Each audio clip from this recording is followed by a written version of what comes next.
Hi guys, welcome to another video. So today we are talking about something that I've been wanting to talk about for a long time. Today we are talking about birth.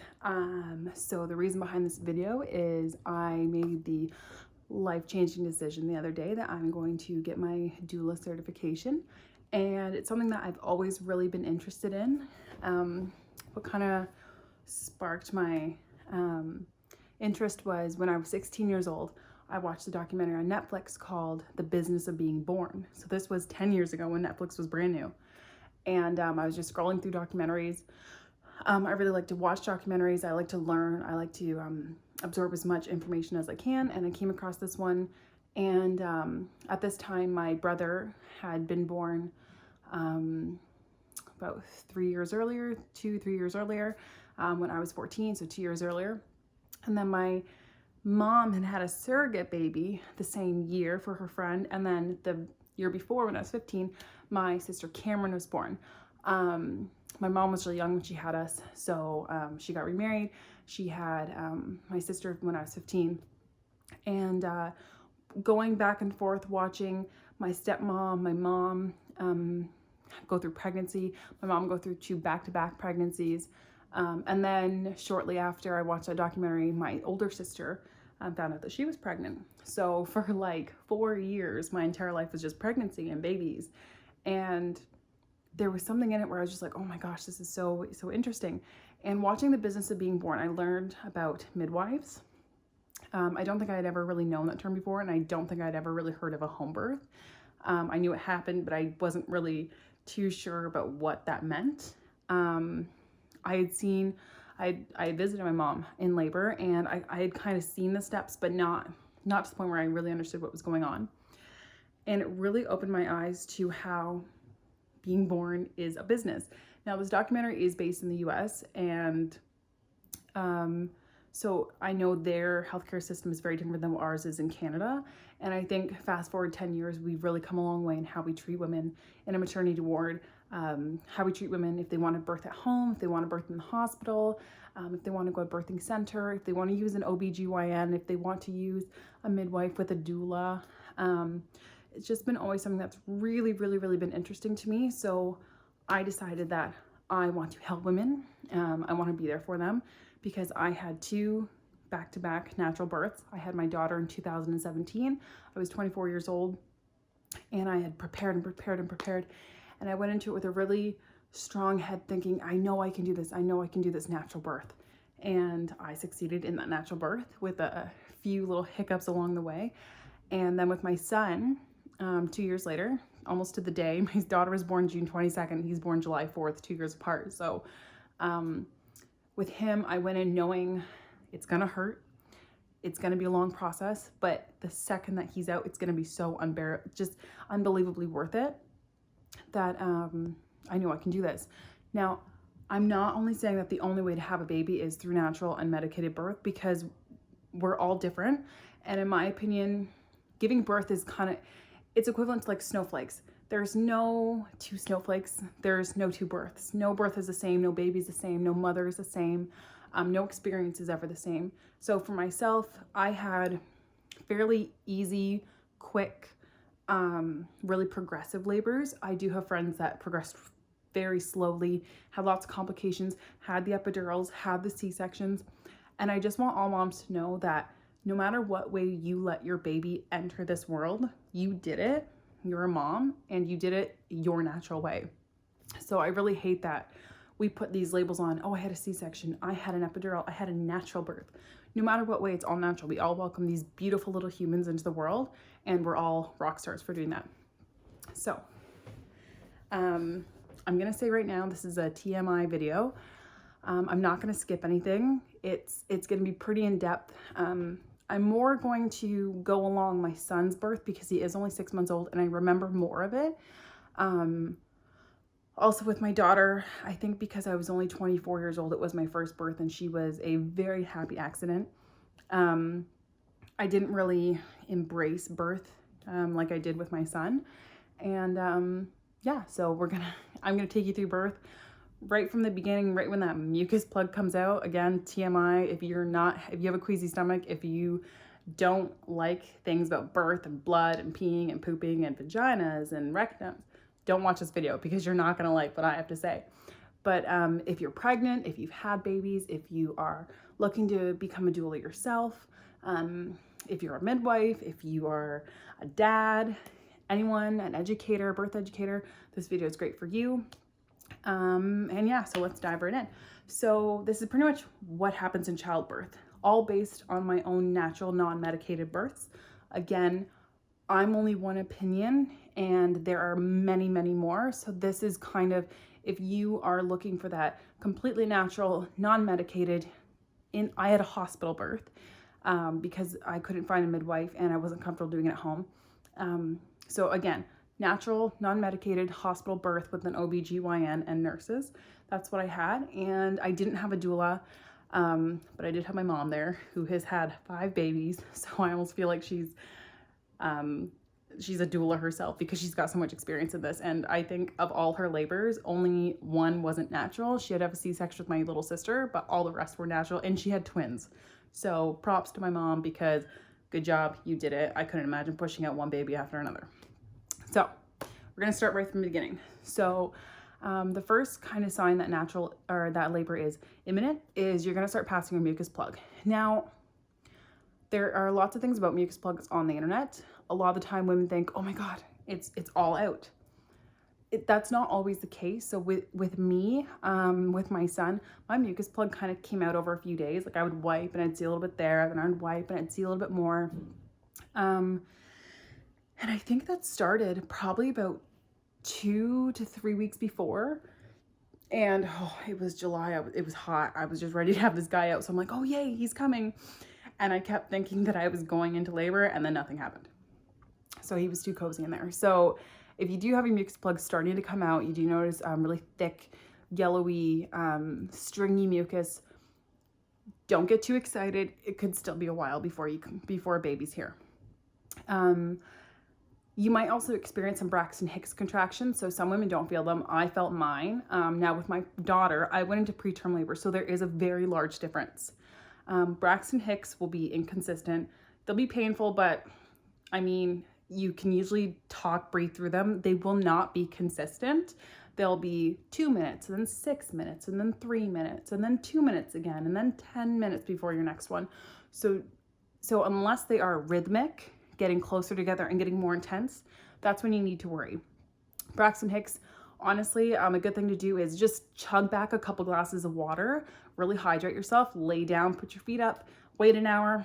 Typically they do calm down. A big thing is women who are pregnant, especially towards the summer, get dehydrated, and that can cause contractions. So really hydrate yourself because I mean, I did end up at the hospital a couple times thinking, oh my God, I'm in labor. We get there, they give me some fluids and they're like, no, sorry, you guys can go home. However, don't ever feel bad for going to the hospital because it's much better that you go and get checked rather than just sit at home and then something does happen.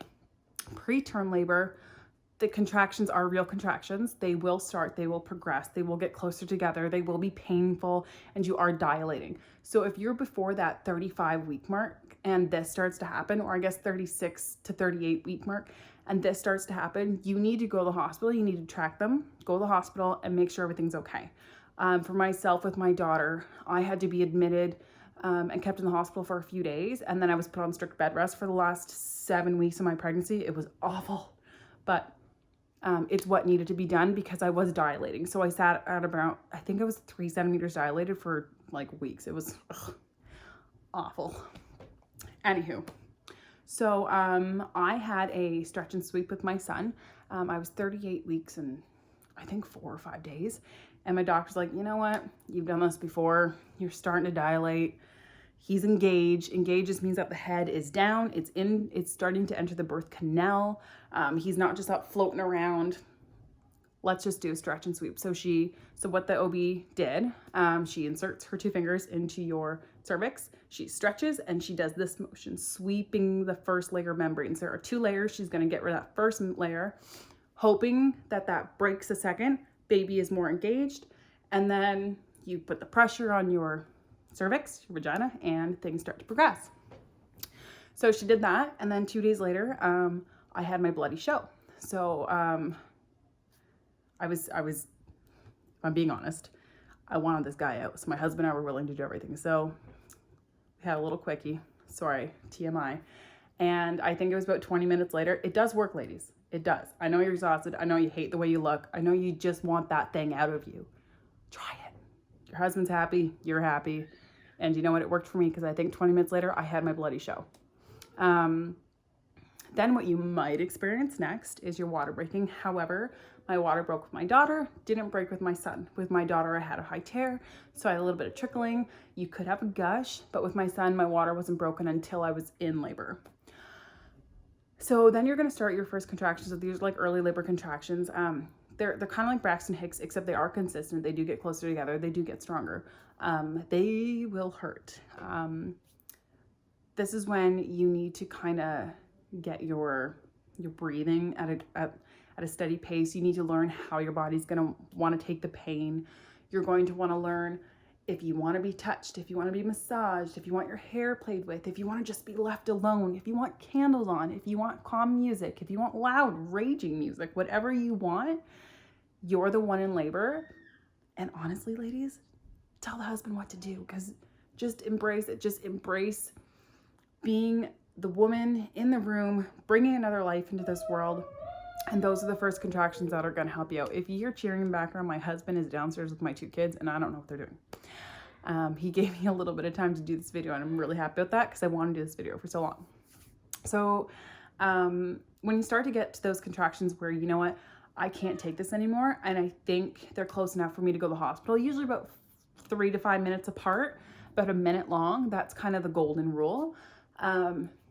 You're going to pack your bags, you're going to go to the hospital. So it's not going to be like the movies where it's like, oh my God, you're in the hospital, get her to the emergency room, get that baby's coming. Sometimes it is. Most of the time, the thing you do is you go into the pre-admit room. So you just kind of lay in a bed. They're going to attach the monitors, one for contractions up high and one down low for baby, wherever the baby's heartbeat is, where they can feel him or her.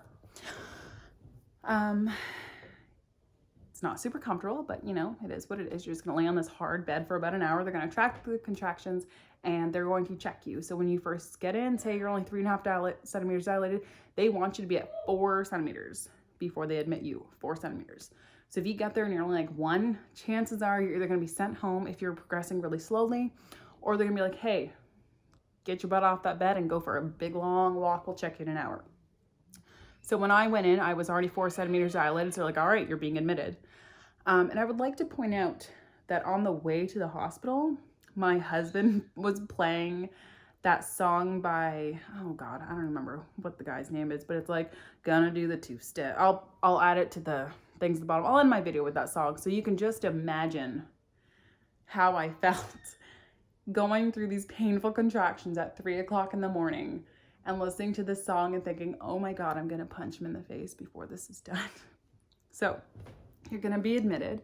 Then you're gonna go into your luxurious hospital room. Now, here's something a lot of women don't know. You don't have to wear a hospital gown. I mean, depending on where you are, some of the doctors and nurses are pretty pushy, but like I brought my own clothes. I wanted to labor in my own clothes. I wanted to wear my own stuff after. And it's just more comforting that way. Like bring some slippers, just make it kind of your own. If you want to bring like little LED candles, if you want to bring like a little like Bluetooth speaker, like make the room your own, like really relax, make it your space, because you're the person who has to go through this, and they will work around that for you because they know that you're in pain. And if this is going to help you, then they want you to bring what's going to be best for you. So you're in active labor. I remember I was in active labor and I had kind of like stalled. And with my daughter, it was so quick. My water fully broke in the hospital. My contraction started 45 minutes later, and I went straight into active labor, transition phase. 4.5 hours later, here she was. I mean, with Carter, he was like, you know what, Mom, I'm pretty comfortable. We're just slow things down, because my contractions were really consistent, and then it just kind of stopped, and it was super frustrating.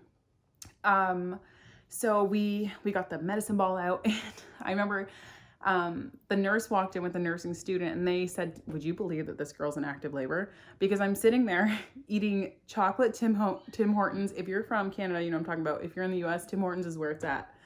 chocolate Tim Hortons Timbits, which are donut holes, shoving them in my face because I know that, like, if the doctor comes in, oh God, he's gonna tell me to stop eating. Just get those carbs in me because you gotta push a human out of you.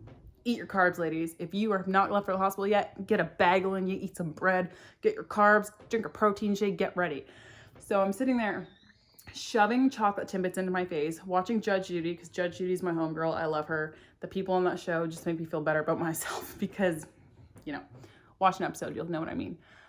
And I'm bouncing on the medicine ball, and she's like, would you believe this girl's in active labor? And the nurse is like, the nursing student's like, are you serious? And she's like, are you okay? I'm like, oh yeah, I'm great. Like, in between the contractions, I'm fine. Just during them, I want to die.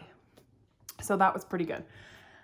So for myself, it was actually weird. For my daughter, my OBGYN was Dr. Rowe, but then I had Dr. Reddy deliver me. And then when I had my son, Dr. Reddy was my OBGYN, but then Dr. Rowe was the on-call doctor. So that's one thing you really have to be prepared for. If you're going through like an OB, midwives, typically you have a midwife, that's your midwife.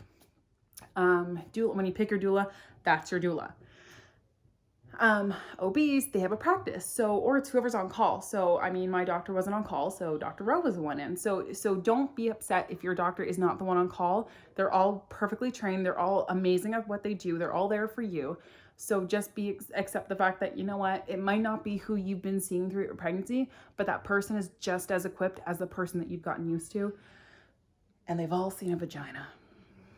I've had 2 kids. I remember my first labor, I'm like, no, don't look. Oh my God, it's my vagina. With my son, I'm like, here you go. Oh, you need to do an exam? Here you go. Oh, you're a student? Come on, look at me. Here we are. It's a vagina. The nurses have seen thousands of them. The doctors have seen thousands of them. They've seen the women pee. They've seen the women poop. Just put it all out there for them. Be proud. That's where the baby's coming out. Be proud that that is the tunnel to life. What I'll call it. I just came up with that on the spot, and I don't think I'm gonna say that ever again in my life. Anyways, so I wasn't progressing, so they wanted to give me oxytocin, but I pretty much told the doctor, nope, I'm doing this myself. He will come when he's ready. So an issue with hospitals sometimes is if they've got inductions scheduled, but there's only one OB on, they can't start those inductions until lady number 1, which was me in this case, has had her baby. So they wanted to kind of get me going, get that baby out of her. They wanted to start me on an oxytocin level of 20. And I knew immediately that's going to put my body from here to here. That's going to stress out the baby. That's going to cause boom, boom, boom contraction. It's going to stress him out. It's going to be a C-section. Possibly. I don't want to do that. I was like, you know what? You guys can start me at a 2. And it's almost like my body was like, okay, they're going to try and intervene. We got to do this. So before the medicine even started, like they put the IV in, before it even started in my veins, my body was like, okay, here we go. And it started back up, and they didn't even have to leave the IV in. It was great. And I immediately went from pretty okay to I'm dying. My vagina is being ripped away from my body, and this is my death. I pretty much went right into transition phase. Now, you'll know you're in transition phase when you're having those thoughts like, I can't do this anymore. I can't do this. I'm done. Take me home. I can't do this. Oh my God. I need the epidural. I'm done. I can't do this. Someone else do this for me. That's a good sign. Transition phase usually lasts from 1 to 2 hours. It's the shortest phase of labor, but it is the hardest phase of labor. I remember the contractions were so intense that I was laying on the bed and I couldn't even change positions anymore. I just couldn't bring it in me to even move because my contractions were like contraction. And I wanted to like lean over the bed, but I just couldn't get up. And I remember I was grabbing onto the bed rail so hard during my contractions that I think it was 3 days later, I noticed that I had hard blistery callus on my hand from the little bit of friction that I was causing from grabbing onto the handle so hard. And the nursing student is standing there in the corner and she's looking at me like, oh my God, because I was her first natural unmedicated birth she had seen. She was brand new. She's like, I've only ever seen epidurals or C-sections. And we're looking straight in the eyes and being, do you have any kids? And she's like, no. I'm like, it's lots of fun. And I also yelled at one point, oh my God, am I scaring the other pregnant ladies? Because I was screaming in pain so much. And just honestly, guys, let those moans and those screams come out, because if it's gonna help you get through, who the f cares who hears you?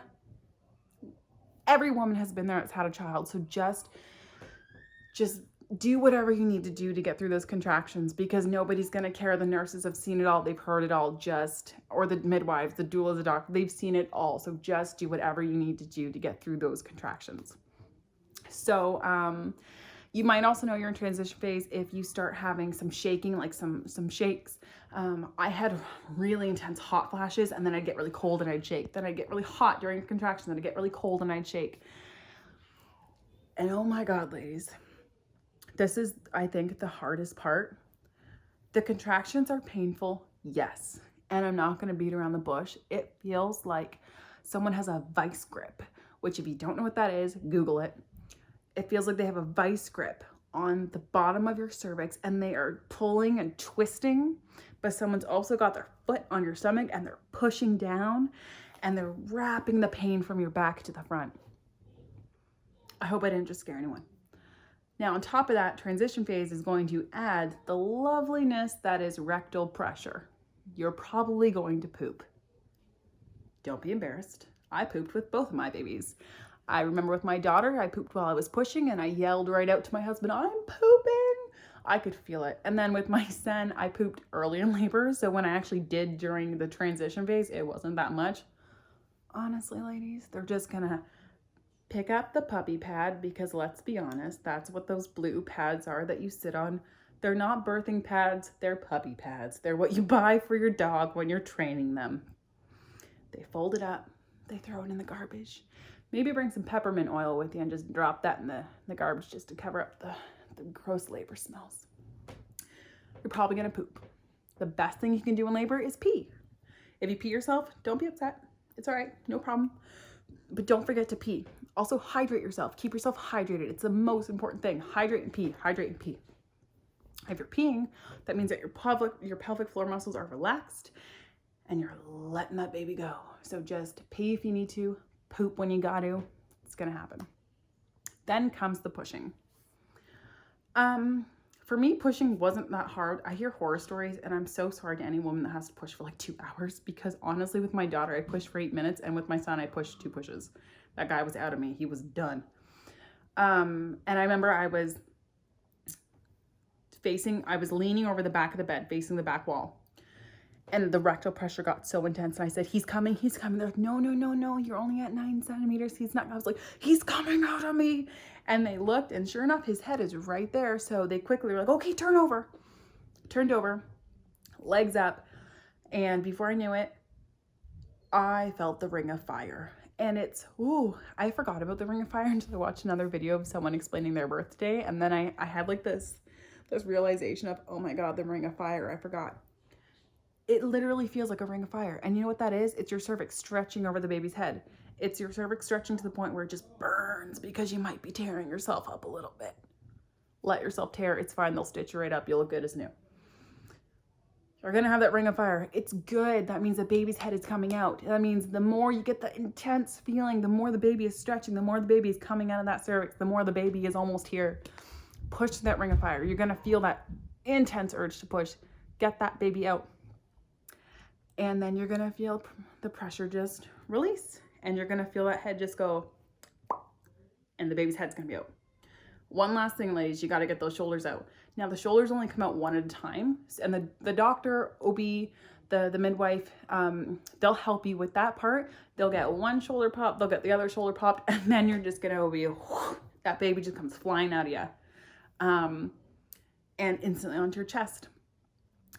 And those first 5 minutes, I can't even, because I didn't have the medication or anything, my body released the oxytocin in mass amounts, and I had that euphoric feeling, and I was crying, and I was laughing, and I was happy, and I was like, oh my God, I just did this. This person just came out of me. Here he is.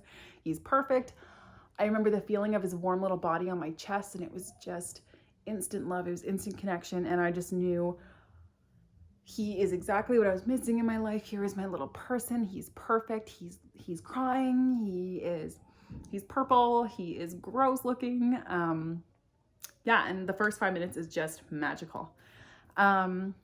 So then what you gotta remember is that you gotta also deliver the placenta. So that's not really bad.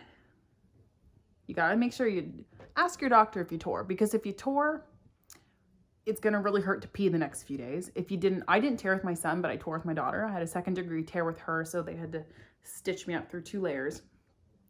Peeing after was horrendous.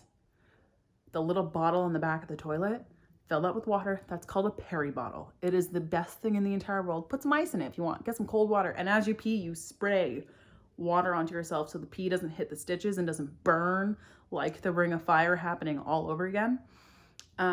Take that home. It does not have to stay at the hospital. Take that peri bottle home and use it until those stitches are healed, because believe me, ladies, you're gonna want it. With my son, I didn't tear. Honestly, going pee after was a breeze. No issues.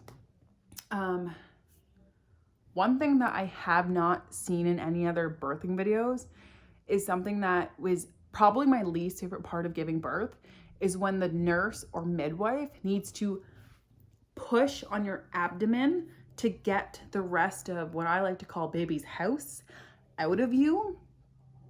It's not a light pushing. They are going to push on your abdomen in a downward motion, getting the rest of that placenta, the amniotic fluid, everything out of you, and it's going to hurt. It's a lot of pressure. It lasts usually about 30 seconds to 1.5 minutes each time they do it. They're gonna do it at 5 minutes, then 10 minutes, then 20 minutes, then 30 minutes, and every hour. I think for like 6 hours it goes on, and it hurts. And as your uterus contracts, it gets a little bit more painful every time. So just be aware that that's going to happen. It has to happen, and it is going to hurt. Luckily, you have that euphoria, so you kind of don't notice the first couple, but once that kind of calms down, you're laying in bed, it's 2 o'clock in the morning, it's been 3 hours, the nurse comes in, they push on your stomach. Ladies, it's going to hurt, so just kind of brace yourself, gear up for that. Yeah, so they are going to get you to try and breastfeed. I've been so unbelievably lucky. Both my daughter and my son breastfed like an hour after they were born. I don't know what it is. I don't know if I have perfect breastfeeding nipples, but I didn't have any trouble. I never did. So if it doesn't work right away, like just stick with it. It's going to happen. It's going to work, and just keep going with it. And hopefully that will happen for you guys. But it is a really magical moment when the baby finally does latch on and you are finally breastfeeding that baby. Like I said, that peri bottle for that first bathroom break is going to help. If you don't poop in the hospital, don't worry about it. You might be a little bit constipated for a few days. Take some stool softeners to kind of help you with that, because the last thing you want to do is try to push out a hard poop when you have stitches and you just had a baby. So take some stool softeners. I beg of you, it's the best thing that you can do for yourself. You're going to be moving to the postpartum room. Get some food in you. Have some food. Celebrate. I had McDonald's when I got back to my other room. It was great. Have a shower. Tell your nurses, you know what? It's been a few hours. I'm up. I'm walking around. I want a shower. Clean yourself off. You're going to feel amazing after. I had a shower at 6 p.m. My son was born at 12:10. I had a shower at 6 p.m. Felt great the rest of the time because I cleaned myself off. You get all that gooky stuff off you, because once that euphoria wears off, you kind of feel kind of icky. The baby's gonna have his first bath in the morning. If you're not comfortable yet, let the nurse do it. They can show you how to do everything. It's great. If you want help, you can be there. Your baby's gonna have his first doctor's visit. They're gonna check him over, make sure he's good, make sure he's breathing good, he's crying good. Babies do have to do blood work, and sometimes it can be hard to watch, because what they do is they pick their heel of their foot, and they have to get a certain amount out. They will squeeze the blood out, and they have to fill in this little chart. It's got, I think, 4 or 5 little circles that are about, oh gosh, maybe the size of my thumb. They have to fill in those circles. So it will be hard to watch, but once baby's done, they send the blood work off, and then baby's done. They put a little Band-Aid on, they congratulate him, he's good to go. And then they're gonna send you home. So once 24 hours hits, you can go home. If baby's good, if mom's good, you're feeling good, baby's breastfeeding, baby's had a poop, you gotta make sure baby poops. The first one's gonna be the black tarry meconium poop. It's going to be gross. It might be a little bit green, but and his first 2 days might be like that. Don't worry. My son's first poop was giant. It was a huge poop, and it leaked everywhere, and it ruined his very first newborn onesie. And I was like, come on, buddy, you didn't get your pictures in that one yet. But yeah, that's what the first poop's gonna be like. After a few days, if you're breastfeeding, it should go to like a seedy yellow. And if you're nursing, it should be like a dark yellow greenish color. So just make sure it is progressing into that. So a little bit extras. I mean, give mom some rest. She's just had a baby. It's like she's just run a 5K marathon 5 times in a row. Let her rest, let her sleep. If you've got kids at home, take that time to really enjoy being with just you and your baby and get some sleep. If it's 2 o'clock in the morning, you've been up for 24 hours because that euphoria just wore off, don't be afraid to ask the nurses, hey, can you guys come take the baby for a couple hours because I really need to get some rest. They will do that. They are there to help you. They want to make sure that mom is just as healthy as baby. So tell them to take the baby, even if just for an hour to have a nap. They'll bring the baby back in when he or she needs to eat. So go just take some time for yourself. I will tell you, if you've only had one baby before this, get the sleep now, because when you go home, and I had a toddler at home, it's not like the first time you have a baby where you can nap when the baby naps, because my daughter was still awake, so I couldn't nap when baby napped. I was up the entire time. It is a lot harder, so just get that rest when you really need it. Bring your own toiletries, stock up on the ice packs, bring your peri bottle home. You are in charge. Make sure your doctors, nurses, everyone knows that your plan, I mean, sometimes plans don't go as the way you want, but make sure that they know that this is your birth. You're the one in the room. You're the one going through this. You want it to go your way. Don't let people step over you. Really just be the voice in the room. Have in the room who you want to have in the room. I mean, I had my mom both times because she's done this so many times. It would be a comfort for me. She actually is the reason why I cried with my son. I was like, you need to stop crying because I'm not crying through these contractions unless you cry. But it was great having my mom there. And yeah, if during, after, or during labor, or during after labor, whatever, if anything doesn't feel right, get a hold of your nurse. Just say, hey, this isn't feeling right. Is this normal? They will tell you if it's normal, if it's not. Trust your gut.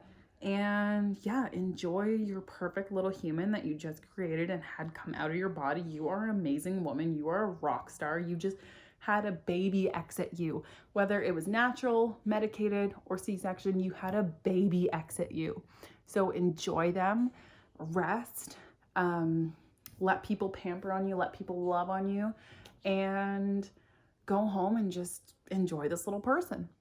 So that's the end of my video. I know it was a long one and it had a lot of information. It was pretty much a TMI video, but it's something that I am super, super excited to learn more about, to get my doula certification. I'm going to be getting it through DONA International. It's the biggest one in the world. It's great. They've certified over 12,000 doulas all across the world in 53 countries.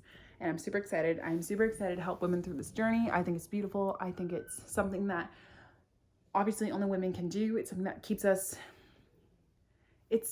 I don't know what it is. It's just, once I had a baby, other moms and myself talking about labor, it's like this exclusive club. Like, oh my God, you've had a baby? I want to know how your labor went. Here's how my labor went. So I'm super excited to be there for women, help them out, help them through this process, and bring these beautiful little people into the world. So if you like this video, guys, I will be posting more about labor and birth later. And it was a little bit more upbeat. I love doing this video. And press that subscribe button, press the like button, and leave comments below. Let me know how your labor was. If you interested in becoming a doula, shoot me a message, and I will see you guys later. Have a great night. Bye.